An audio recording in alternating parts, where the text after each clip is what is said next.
ចាសួស្តីពុកម៉ែបងប្អូនទាំងអស់គ្នាថ្ងៃនេះនាងខ្ញុំមកធ្វើវីដេអូតាក់ទងជាមួយទៅនឹងការនិយាយអំពីឪពុកម្ដាយហើយនិងកូនហើយខ្ញុំនិយាយរៀបរាប់នេះគឺតាក់ទងជាមួយទៅនឹងអ្នកដែលគាត់ជាឪពុកម្ដាយគេហើយនិងដូចជាឪពុកម្ដាយចាស់បុរាណដែលគាត់នៅសល់ពីសម័យប៉ុល ពតអីអញ្ចឹងហើយនឹងនិយាយទៅឲ្យតែមិនថាជានាងខ្ញុំឬក៏អ្នកដទៃដែលគាត់មានកូនចាប់ពី2ទៅខ្ញុំចង់និយាយថាភាពលំអៀងនៃឪពុកម្ដាយចាហើយភាពលំអៀងនៃឪពុកម្ដាយគឺមានន័យថាឪពុកម្ដាយចាស់របស់យើងមួយចំនួនគឺគាត់ស្រឡាញ់លំអៀងស្រឡាញ់កូនមិនស្មើគ្នាទេអញ្ចឹងនៅក្នុងសង្គមរបស់យើងខ្ញុំគិតថាវាមានច្រើនណាប៉ុន្តែដោយសារតាមានមួយចំនួនដែលគាត់អត់បានលើកមកនិយាយភាគច្រើនគឺគាត់និយាយតែពីបញ្ហាកូនដែលគាត់មិនដឹងគុណកូនដែលរមើលគុណអញ្ចឹងថ្ងៃនេះខ្ញុំលើកមកនិយាយអំពីបញ្ហាដែលឪពុកម្ដាយដែលគាត់ស្រឡាញ់កូនមិនស្មើគ្នាចាខ្ញុំគិតថាមានប៉ុន្តែដោយសារតាអ្នកខ្លះគាត់អត់បានលើកបញ្ហាហ្នឹងមកនិយាយចាថ្ងៃនេះខ្ញុំលើកមកនិយាយដោយសារតាក្នុងសង្គមរបស់យើងគឺវាមានរឿងពិតមែនឪពុកម្ដាយដែលគាត់មានកូនចាប់ពី2ឡើងទៅភាគច្រើនខ្ញុំជឿថាគាត់ស្រឡាញ់កូនអត់ស្មើគ្នាទេដោយសារមូលហេតុពីក្រមកបើសិនជាកូនយើងគាត់នៅតូចអញ្ចឹងយើងគិតថាការស្រឡាញ់ក៏នៅរៀងលំអៀងខ្លះដែរប៉ុន្តែនៅកូននៅតូចយើងអត់ទាន់ដឹងថាលំអៀងយ៉ាងម៉េចទេគ្រាន់តែលំអៀងតិចតួចទេតែនៅពេលដែលកូនធំឡើងកូនមានគ្រួសារមានប្តីឬក៏មានចៅមានអីចឹងហើយយើងចាប់ផ្ដើមចាស់ហ្នឹងគឺចាប់ផ្ដើមលំអៀងហើយហេតុអីខ្ញុំថាលំអៀងមនុស្សចាស់មួយចំនួនគឺគាត់ស្រឡាញ់តែកូនណាមួយងប់ងល់ហើយទោះបីជាកូនហ្នឹងគាត់ធ្វើខុសប៉ុណ្ណាក៏ដោយគាត់ទៅលេងល្បែងឬមួយគាត់រកស៊ីខាតលុយដល់ថ្នាក់លក់ផ្ទះសម្បែងគាត់ឬក៏បងខាតទ្របចាំយកទ្របពីឪពុកម្ដាយហ្នឹងដើម្បីយកទៅលក់សងធនាគារគាត់ពាក់ធនាគារច្រើនប៉ុណ្ណាក៏ដោយដែលកូនតែមួយហ្នឹងគាត់ធ្វើបានម្ដាយឪពុកប៉ុណ្ណាក៏ដោយប៉ុន្តែម្ដាយឪពុកនៅតែអាណិតអាសូរហើយនឹងមានក្តីមេត្តាទៅដល់កូនមួយហ្នឹងចំណេចហើយរឿងអស់នេះហើយគឺធ្វើឲ្យមានភាពលំអៀងយ៉ាងខ្លាំងទៅដល់កូនដតីទៀតដែលគាត់មានភាពស្មោះត្រង់ជាមួយនឹងអាណាព្យាបាលហើយគាត់ស្រឡាញ់គាត់មើលថែហើយគាត់តែងតែផ្ដល់លុយកាក់ឲ្យអាណាព្យាបាលហើយអាណាព្យាបាលនិយាយទៅឪពុកម្ដាយមួយចំនួនដែលគាត់មើលលំអៀងគឺគាត់ស្រឡាញ់តែកូនណាគឺគាត់ស្រឡាញ់ងប់ងល់ជាមួយនឹងកូននឹងហើយសំណែកកូនផ្សេងទៀតគឺគាត់មើលអត់ឃើញទេចាហើយគាត់មិនដែលមើលឃើញកូនមួយហ្នឹងទេអញ្ចឹងទោះបីជាកូនមួយនឹងខំប្រឹងធ្វើល្អប៉ុណ្ណាក៏ដោយក៏គាត់នៅតែសម្លឹងមើលអត់ឃើញដែរប៉ុន្តែនៅពេលដែលកូនម្នាក់នោះកូនដែលគាត់ស្រឡាញ់បំផុតនោះណាទោះបីជារ៉ូស៊ីលក់ដូរចាពាក់លុយធនាគារ100000 200000 ដុល្លារក៏ដោយហើយកូនហ្នឹងគាត់ថាអើយមិនដឹងជាឆ្នាំណាត្រូវសងគេអស់ហើយកូនហ្នឹងនៅតែតឹងរងចាំ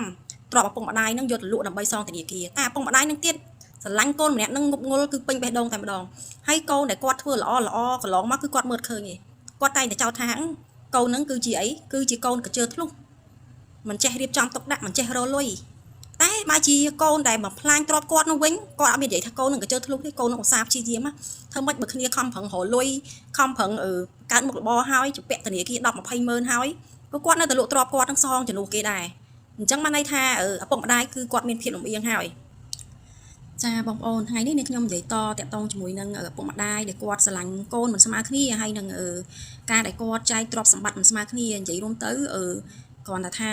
យើងជាឪពុកម្ដាយគេគួរតែស្រឡាញ់កូនស្មើគ្នាព្រោះអីទាំងអស់ហ្នឹងគឺជាកូនរបស់គាត់ដែរអញ្ចឹងណាហើយមួយទៀតរបៀបដូចកូនដែលគាត់ភាគច្រើនគឺអាណាព្យាបាលហៅថាឪពុកម្ដាយចាស់ពីសង្គមបុរាណហើយជួនកាលឪពុកម្ដាយចាស់គាត់ពីបុរាណហ្នឹងប៉ុន្តែការគ្រប់គ្រងកូនការមានវិន័យក្នុងក្រុមគ្រួសារគឺគាត់គ្រប់គ្រងបែបសម័យទំនើបហើយយើងមិនបាច់និយាយពីឪពុកម្ដាយដែលគាត់នៅបរទេសទេព្រោះដោយសារនៅស្រុកគេនៅដូចជាអាមេរិកអូស្ត្រាលីអីហ្នឹងគឺកូនគេមានភាពឯករាជ្យអត់អាចឲ្យឪពុកម្ដាយមកគ្រប់គ្រងឬមួយក៏យ៉ាងម៉េចទេព្រោះឯថាកូនគេធំឡើងគឺកូនគេចេញបាត់ហើយគេអត់សូវញញ៉ៃដូចអ្នកដែលនៅរកស្រុកខ្មែរដូចរបស់ពួកយើងទេចាវាអត់មានដូចជាកូននៅស្រុកខ្មែរទេហើយខ្ញុំជឿថាមានឪពុកម្ដាយខ្លះដែលគាត់លំអៀងចំពោះកូនជាពិសេសឪពុកម្ដាយដែលគាត់មើលម្លងចំពោះដែលកូនដែលគាត់អាចរកលុយចិញ្ចឹមខ្លួនឯងបាននិងមានសមត្ថភាពអាចរកលុយទិញផ្ទះទ្រព្យសម្បត្តិខ្លួនឯងបានគឺឪពុកម្ដាយគាត់មិនសូវដែរមើលឃើញកូនបែបហ្នឹងទេព្រោះគាត់តែងតែមើលម្លងគិតថាកូនបែបហ្នឹងគឺមិនត្រូវការជំនួយហើយគឺមិនត្រូវការឲ្យឪពុកម្ដាយនឹងជួយឬក៏មិនត្រូវការទ្រព្យសម្បត្តិរបស់គាត់ទេអញ្ចឹងឪពុកម្ដាយភាគច្រើនគឺគាត់មើលឃើញតែកូនណាដែលគាត់មិនសូវប្រកែរលុយឬក៏សារចាញ់បោកគេឬក៏រកស៊ីខាតទុនប៉ុន្តែឪពុកម្ដាយគាត់ធ្វើអញ្ចឹងគឺគាត់មើលរំលងកូនដែលល្អហើយកូនដែលគាត់អាចរកលុយចិញ្ចឹមជីវិតខ្លួនឯងបានដែលកន្លងមកដោយគាត់មិនដែលពឹងឪពុកម្ដាយហ្នឹងមិនមែនថាគាត់មិនត្រូវការជំនួយទេឪពុកម្ដាយខ្លះកូនដែលគាត់ធ្លាប់រកលុយបានប៉ុន្មានតែមានឆ្នាំវាធម្មតាខ្សែជីវិតវាមានខ្សែកោងវាមានឡើងចុះនៅពេលដែលកូនដែលធ្លាប់រកលុយបានខ្លួនឯងមិនដែលពឹងឪពុកម្ដាយសោះតែដល់ពេលកូនវិញហ្នឹងទៅពឹងឪពុកម្ដាយវិញបើជាអត់ពឹងអត់បានឪពុកម្ដាយអត់ឲ្យចាហើយអញ្ចឹងចង់សួរឪពុកម្ដាយមួយចំនួនដែលគាត់ គាត់អាចជួយកូនមួយហ្នឹងគាត់គិតថាកូនមួយហ្នឹងមិនខ្វះជំនួយទេអញ្ចឹងក្នុងផ្នែកឪពុកម្ដាយតែតែមើលឃើញកូនម្នាក់ហ្នឹងគឺមានលុយរហូតមានដុល្លារមានឡានមានមាសចាក់កោរហូតអញ្ចឹងខ្ញុំគិតថាឪពុកម្ដាយដែលគាត់មានកំណត់បែបហ្នឹងគឺខុសហើយព្រោះខ្ញុំយល់ថាទាំងអស់ហ្នឹងគឺជាកូនរបស់គាត់ដូចគ្នាសាច់ឈាមរបស់គាត់ដូចគ្នាដែរខ្ញុំគិតថាគាត់គួរតែកុំមើលរំលងអី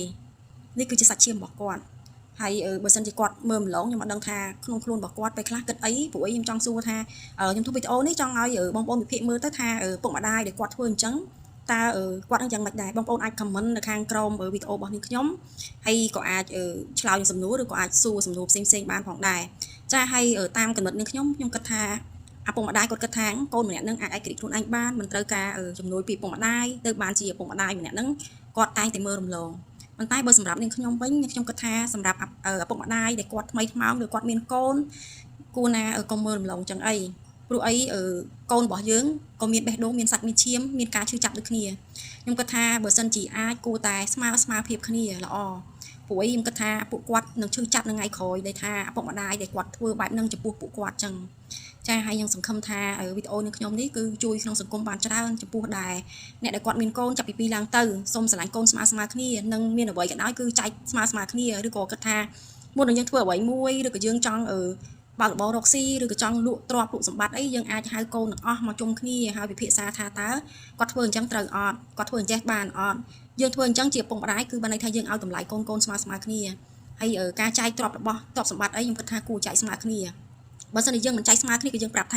កូនឲ្យគាត់អាចរកលុយខ្លួនឯងបានថាឥឡូវកូនឯងមានលុយច្រើនហើយអញ្ចឹងបាច់ត្រូវការត្រូវប៉ុណ្ណេះកូនឯងយកប៉ុណ្ណឹងបានអត់យើងនិយាយអញ្ចឹងទៅគឺកូនស្ដាប់បានហើយចាអរគុណបងប្អូនជំរាបលាចា